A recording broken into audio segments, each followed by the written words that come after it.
Hey gorgeous, it's Denise here from luckybitch.com, and today we're talking about things we might have learnt from our parents about money. And you know what? A lot of the things we learnt have probably created major money blocks as we've grown up. And it actually doesn't matter if you grew up rich or poor, because since I've been teaching thousands of women, I've realized that our money blocks come from our stories, not the reality. So today we're going to look about 5 common and very damaging money messages that you might have picked up as a kid and how to shift them so you can now have a healthy relationship with money and create a first-class life and business.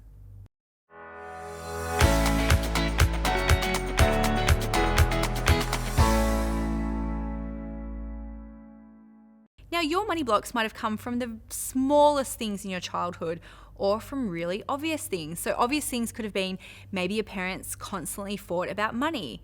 Maybe they got divorced and had massive fights around child support. Stuff like that can be really damaging, and I see that sort of stuff all the time.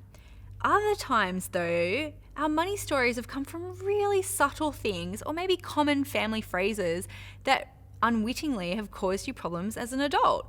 So let's talk about them. The first one, in for a penny, in for a pound, meaning maybe you've already invested a little bit, so you may as well keep going. And I see this in entrepreneurs all the time where they feel really bad about saying no or changing their mind, even if something's not working. So in for a penny, in for a pound. Another term for this now is the sunk cost fallacy. I always find that hard to say, but it convinces you that you're not allowed to walk away from something if you've committed to it or if you've put a little bit of money into it. You know, or your parents might have said something similar like, well, you've made your bed, so now you lie in it. And the message there is that even if you've screwed something up, you've got to live with the consequences forever. And I see women do this, right?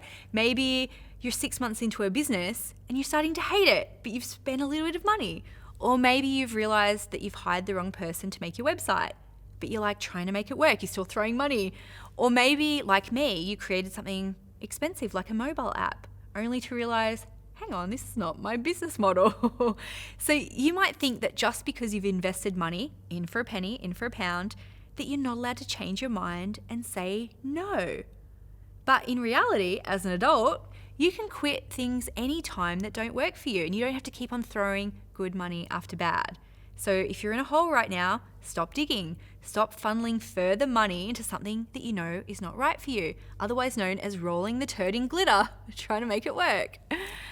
Plus, every business screw-up is a priceless lesson. So maybe the lesson that you learned is totally worth the money that you lost. All right, so let's talk about another one.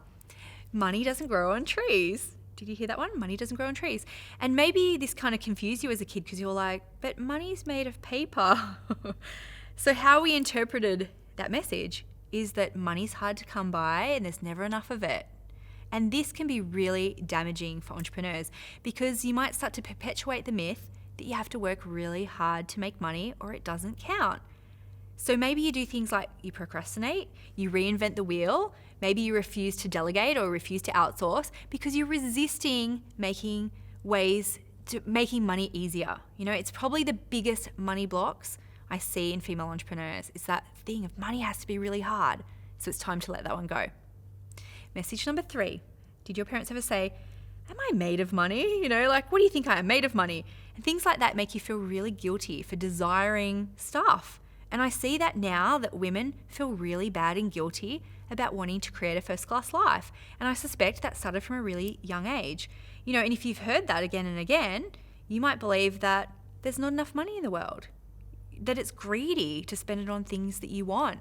Maybe you feel like you're selfish and kind of bad for asking.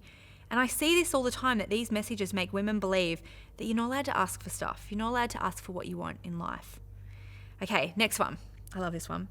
It's better to help people than to make money. Oh my God, this one's so freaking damaging, even though it sounds good on the outside. You know, help people rather than making money, because the assumption is that you can't do both. You know, and if your parents constantly said stuff like that it's better to help people or it's better to give than receive, you might still be saying this, right? Because you genuinely want to transform people's lives, but it's kind of keeping you broke because you think you can have one or the other, but not both. So that's a good one too. And here's the last one of my favorite. Money is dirty. Now, I've got young kids, so I totally get this, right? Because I'm always like, don't lick that coin. Oh. And I've almost said things like, don't touch that, money's dirty. And, then we hear things like filthy rich people or money grubbing people, as if kind of you're doing something dodgy to earn money, and money itself is dirty. And what kids hear is that money is bad. So there's no wonder that as women, we kind of have conflicting feelings about money. Now, maybe your parents said other things around money too. Maybe you had family mottos. And there's so much power in just uncovering what those entrenched stories and beliefs around money are for you. And then what do you do with that information? Maybe something's already clicked. You're like, Well, sometimes just being aware of the story behind those blocks is enough to shift them. So be curious about your family mottos and how they impacted you as a child, but how they impact you today as an entrepreneur. And if you need any help, helping inspiring women like you to shift money blocks is what I do. And I've got lots of resources for you. So if you want to see how these messages could be showing up in your business, I've got a free workshop that helps you identify where you're sabotaging yourself.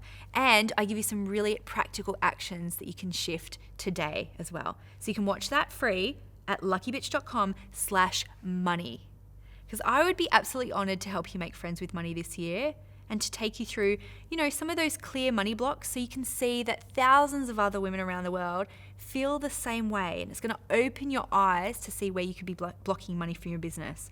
Again, that's free at luckybitch.com/money. So it's time to get over those childhood money messages because it's your time and you're ready for the next step.